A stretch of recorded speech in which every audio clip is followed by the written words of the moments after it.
Welcome back to my channel. তোমাদেরকে আমি ভিডিওগুলো একটু অল্প অল্প অল্প অল্প করে দিচ্ছি। তো এই হচ্ছে যে দেখা একটু মুখ, আমরা সবাই এখন রেডি। কোথায় যাচ্ছি কিছু অনেক দিন ধরে আমার ইচ্ছা ছিল জায়গাটা যাওয়ার, বাট দীপনের সাথেও ইচ্ছা ছিল। যাই হোক, নেক্সট টাইম হয়তো দীপনের সাথে যাবো।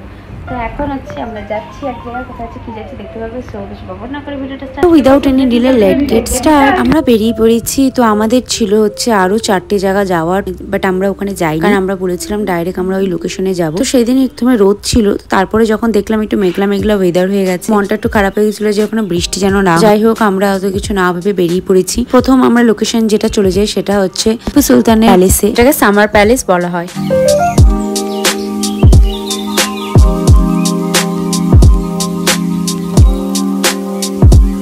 পৌঁছে গেছি আমরা টিপু সুলতানের প্যালেসে। আর এখানে ডুগুকে দেখছো পুরো একদম লাফালাফি করছে। এখানে এসে আমরা দেখলাম যে ওয়েদারটা বেশ ভালোই আছে। টিপু সুলতানের যেটা আমরা মাইসোরে দেখেছিলাম ওই প্যালেসটা একটু আলাদা, আর এই প্যালেসটা একটু আলাদা। এখানে কিন্তু আমরা দেখছিলাম যে সেরকম কিছুই ছিল না, নাহি কোনো মেনটেন্স করা ছিল। যাই হোক, পুরোনো জিনিস আমরা সবসময় এক্সপেক্ট করি যে সবকিছু একটু ভালো মতন মেনটেন্স করা থাকবে। তো এখানে কিন্তু আমরা প্রথমে নিচে দেখলাম যে সেরকম কিছুই নেই। এবার যখন উপরে যাচ্ছিলাম, উপরে কিন্তু যে সিঁড়ির ওঠার রাস্তাটা সেটা কিন্তু পুরোটাই কাঁপছিল। তো আমি পরে পাপাকে ধরে ধরে নিয়ে যাচ্ছিলাম, কারণ এটার কোনো ভরসা ছিল না। মানে ভর দিলে মনে ভেঙে যাবে, এরকম একটা সিচুয়েশন ছিল।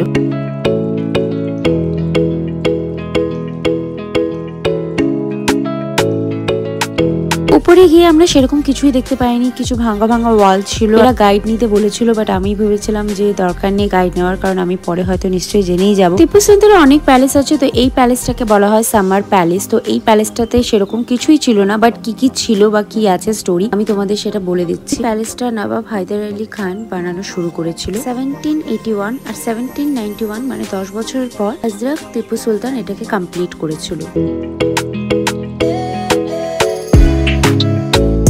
এখানে একটা ঘর ছিল যেটা আমরা দেখার চেষ্টা করছিলাম, বাট যেটা কিন্তু খুব সুন্দর ছিল। আর এখানে যেটা তোমরা বাইরে ব্যালকনিটার মতন দেখতে পাচ্ছ, সেখানে টিপু সুলতান নিজে বসে সেখানে দরবার সামলাতো। এখানে বলা হয় যে এই বিল্ডিং এর নিচের যে রুমগুলো আছে সেটা টিপু সুলতানের ফ্যামিলির লোক থাকতো যখন তারা ব্যাঙ্গালোরে আসতো। আর উপরে যে রুমগুলো আছে সেটা হচ্ছে কোয়ার্টার হোটেল। এই সাইডের যে নিচে যে জায়গাগুলো আছে এখানে কিন্তু তারা হাতি ঘোড়া এসব রাখতো। আর ওখানে কিন্তু একটা বড় ফোয়ারা আছে, যেটা এখন কিছুই নেই, পুরোটাই খালি আছে। আমি যদিও ওই ব্যাপারগুলো জেনেছি অন্যদের কাছ থেকে, কতটা সত্যি বা কতটা মিথ্যে সেটা আমার ঠিক জানা নেই। যতটা জেনেছি আমি তোমাদের সাথে সেটাই শেয়ার করেছি। এগুলো কিন্তু পুরোটাই কাঠের তৈরি করা ছিল উপরের দিকে, বাট এগুলো দেখে মনে হয় যেন পাকা করা, বাট না, এগুলো পুরোটাই কাঠের। আরো এই জিনিস যে এখানে তোমরা যদি আসতে চাও তাহলে কিন্তু এখানে তোমরা অনলাইনে টিকিট বুকিং করে আসতে হবে। আমাদের বেশ ভালোই লাগছিল, তবে হ্যাঁ, অন্যান্য প্যালেসের থেকে একটুই ছোট ছিল। আর এখানে শুধু কিছু সময় কাটানোর জন্যই তারা আসছে। এখানে এখন একটা নিচে রুম আছে যেখানে ফটো তোলা এলাও না। যেখানে কিন্তু একটা তরোয়াল আছে, তো সেখানে আমি তোমাদেরকে ফটোটা শুট করে দেখাতে পাচ্ছি না। তারপর আমরা বেরিয়ে যাই এখান থেকে। আমাদের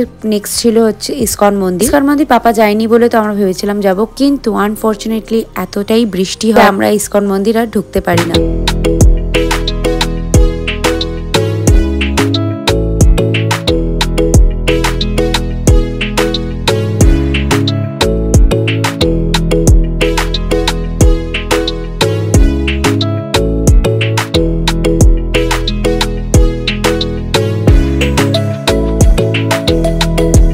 তারপর আমরা ব্যাঙ্গালোর টাউন থেকে বেরিয়ে চলে যাই আউটসাইডে। আমরা চলে যাই একটু লাঞ্চ করতে। লাঞ্চ করে তারপর আমরা বেরিয়ে যাই মেন লোকেশনে। আমরা কোথায় গেছিলাম? সুলতান আদিওগি যাব।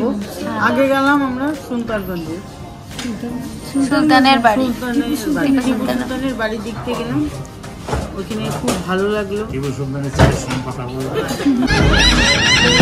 বলো না, তারপর তুমি বলো বলো। হ্যাঁ, কোথায় গেছিলাম আমরা? আমরা হলো টিপু সুলতান প্লেসে গেছিলাম, প্যালেস, এবং এখন আবার আমরা আদিওগিতে যাব। হ্যাঁ, এখন আমরা কোথায় যাচ্ছি? খাওয়া দাওয়া করতে। এখন পাপা কি খাচ্ছে? স্যুপ খাচ্ছে, স্যুপ। আর পাপড় আমরা এখন লাঞ্চ করছি।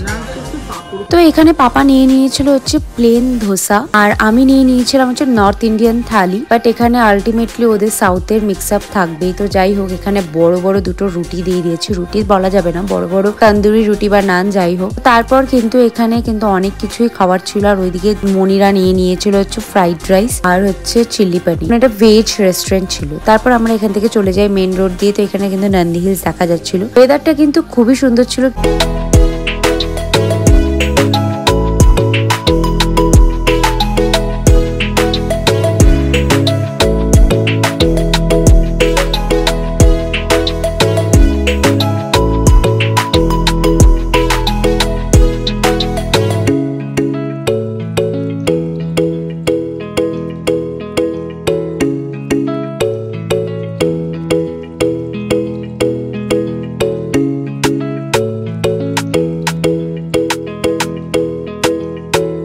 যেটার অপেক্ষা করছিলাম তো সেটা আমরা ফাইনালি পৌঁছে গেছি। হ্যাঁ দেখতে পাচ্ছ তোমরা ওই যে শিব ঠাকুর মানে হচ্ছে আদিযোগী। হ্যাঁ আদিযোগীটা হচ্ছে ব্যাঙ্গালোরে 1 বছর হয়েছে আর আমার অনেক দিন ধরে আসার ইচ্ছা ছিল, বাট আমি আসতে পারছিলাম না। তো ভাবলাম যখন পাপারা এসছে তো সবার সাথেই আমরা চলে আসি। আর এখানে এসে হচ্ছে এখানে আমাদের ফটো তোলা অ্যালাউ ছিল না, কারণ ওই এরিয়াতে দেবে না। তারপর আমরা যখন নিচে নামি তখন বৃষ্টিটা একটু কমেছিল, বাট হালকা হালকা বৃষ্টি হচ্ছিল। আমরা যখন এখানে গেলাম ভেতরে গিয়ে আমরা কিন্তু পুজো দিয়ে এসেছি। পুজো দেওয়ার ওখানে কিন্তু ফটো তোলা অ্যালাউ না, তাই তোমাদের দেখাতে পারিনি। সেখানে কিন্তু তোমরা সবকিছু সরঞ্জাম ভেতরে পেয়ে যাবে, সেখান থেকে তোমরা কিনে পুজো দিয়ে দেবে। আর এখানে কিন্তু ভিউটা দেখতে খুবই ভালো লাগছিল। এবি হয়তো রোদ থাকলে আরোই ভালো লাগতো, কিন্তু আমাদের ভাগ্যটা এরকমও ভালো ছিল না, কারণ প্রচন্ড বৃষ্টি ছিল।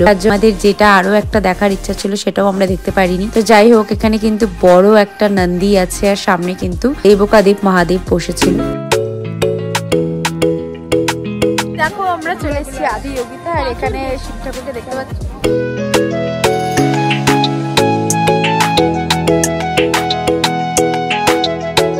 আমাদের সামনে থেকে দেখে আমরা প্লেন করতে পারছিলাম না কতটা আমরা খুশি ছিলাম, কতটা হ্যাপি ছিলাম, ধন্য ছিলাম যে এত সুন্দর সামনে থেকে আমরা দেখতে পাচ্ছি। আর এখানে ভেতরে পুজো দেওয়ার পর আমরা উঠে যাই ওপরে গিয়ে, কিন্তু আমি দিদিভাই আর ডুগু উপরে গিয়ে এখানে একটা ইচ্ছা তোমরা এখানে বাঁধতে পারো কাপড় দিয়ে। তো আমরা সেই কাপড়টা দিয়ে এখানে মনোকামনা সবকিছু বেঁধে আমরা এখানে 3 রাউন্ড মেরে তারপর আমরা এখান থেকে বেরিয়ে আসি। আর এখানেও আমরা টুকটাক অনেক ফটো তুলছিলাম, আর লোকের ভিড় দেখতে পাচ্ছিল, অনেক ভিড় ছিল। এই বৃষ্টি হলেও কিন্তু মানুষের অত ভিড় ছিল।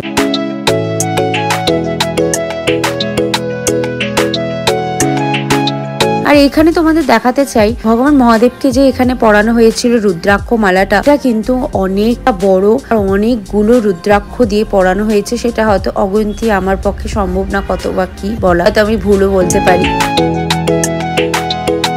তারপর আমরা যখন পিছন দিকে আসলাম, পিছনের ভিউটাও কিন্তু খুবই সুন্দর ছিল। যাই হোক আমরা পুরো দিকটা ঘুরে ঘুরে একদম ফটো তুলে সবকিছু তোমাদেরকে দেখানোর চেষ্টা করেছি। যারা এখানে আছো তারা অবশ্যই এসো, আর যারা আসতে পারছো না তাদেরকে চেষ্টা করছি আমার ভিডিও দ্বারা তোমাদেরকে ওটা দেখানো, পুরো দর্শন করানো। আমি সবসময় চেষ্টা করি আমার ভিডিও দ্বারা তোমাদেরকে সবকিছুই দেখানো। তো এইভাবে তোমাদের সাথে আমি শেয়ার করছি। আর এখানে দেখতেই পাচ্ছ ভিউটা ততটাই ভালো লাগছে। আমি কিন্তু তোমাদের কাছে একটাই রিকোয়েস্ট করে থাকি, সেটা হচ্ছে আমার চ্যানেলটি লাইক, শেয়ার এন্ড সাবস্ক্রাইব করে দাও, পাশে থাকা বেল আইকনটি ক্লিক করে দাও, আর আমার চ্যানেলটি অনেক অনেক অনেক শেয়ার করে দাও। ফ্রেন্ডস, ফ্যামিলি সবাইকে বলো আমার চ্যানেলটি সাবস্ক্রাইব করে দিতে। তোমাদের কাছ থেকে আমার চাওয়া, আর তোমাদের কাছ থেকে এটাই চাওয়া যে তোমরা লাইক কমেন্টটাও কিন্তু অবশ্যই করবে। যারা এখানে ভিজিট করেছো বা যারা এখানে প্ল্যান করছো তারাও কিন্তু আমাকে কমেন্টে জানাবে। এইভাবে কিন্তু আমরা এখানে অনেকক্ষণ ফটো ভিডিও তোলার পর এইবারে যখন হট করে পেছনে তাকালাম তখন দেখলাম এখানে রেনবো উঠেছে। হ্যাঁ বৃষ্টির পর রেনবো ওঠা এটা আমরা ছোট থেকে জানি। এতটাই ভালো লাগছিল, আমি তোমাদের এক্সপ্লেন করতে পারছিলাম না, বা হয়তো আমার ক্যামেরাতে ভরে তুলতে পারছিলাম না, কারণ দেখতে পাচ্ছ পাহাড়ের কোণা দিয়ে কিন্তু একটু রোদের কিরণটা উঠছে, সাথে কিন্তু এই যে রেনবোটা এতটাই ভালো লাগছিল দেখতে, আমি হয়তো আমার ক্যামেরার দ্বারা তোমাদের সাথে প্রকাশ করতে পারছিলাম না। ভীষণ সুন্দর লাগছিল।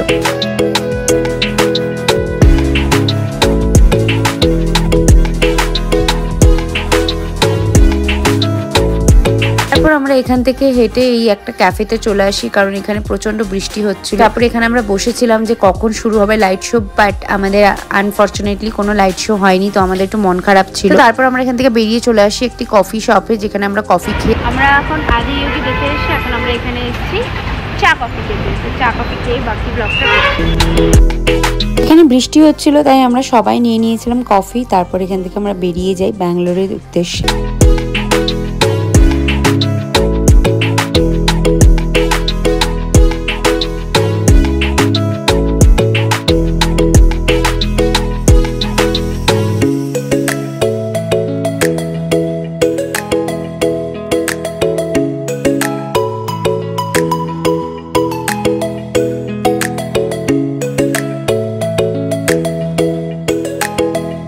ব্যাঙ্গালোরে ঢোকার সময় আমরা এমজি রোড হয়ে তারপরে আমরা বাড়ি চলে আসি। বাড়ি চলে আসার পর কিন্তু সারাদিন সবাই টায়ার্ড ছিল, আমরা সেই সকালে বেরিয়েছিলাম, একটু মনটাও খারাপ ছিল যে আমরা যেটা ছিলাম লাইট শোটা সেটাও দেখতে পাই। যাই হোক তারপর আমি ডুগু চলে আসি নিচে,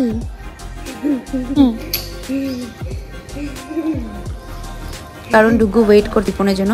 দীপনও চলে আসে আবার বাড়ি থেকে, তো ওকে দেখে ডুগু পুরো এক্সাইটমেন্ট হয়ে যায়। এই ছিল কিন্তু তোমাদের সাথে শেয়ার করা এই ছোট্ট এই ভিডিওটা। তো এখানে ভিডিওটা আমি শেষ করছি। আই হোপ তোমাদের আমার ব্লগগুলো ভালো লেগেছে।